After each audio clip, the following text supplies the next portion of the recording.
مراحل.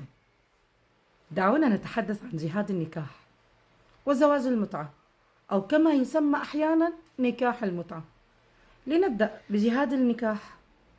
تلك الإشاعة الرائعة التي أطلقها أذناب إيران عام 2013 يزعمون أنها فتاوى غير موجودة بهدف المساس بكرامة السوريين، لكن كم هو مضحك أن نرى نفس هؤلاء المتحمسين للحرية والوطنية يرددون هذه المصطلحات الكاذبة بلا خجل.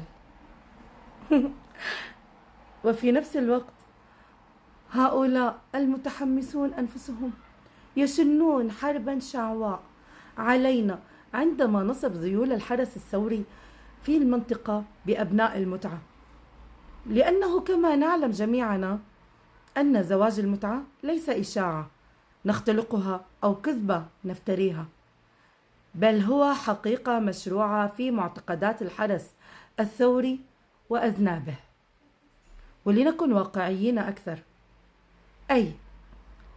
أي زواج سواء طال أم قصر لا بد أن ينجب أبناء في بعض الحالات، لكن هؤلاء الأبناء بفضل أفعالهم الرائعة وفظائعهم في سوريا يظهرون لنا بكل وضوح أنهم ليسوا أبناء زواج شرعي، إنهم أبناء لحظات متعة عابرة وليس زواجا أو إنجابا حقيقيا.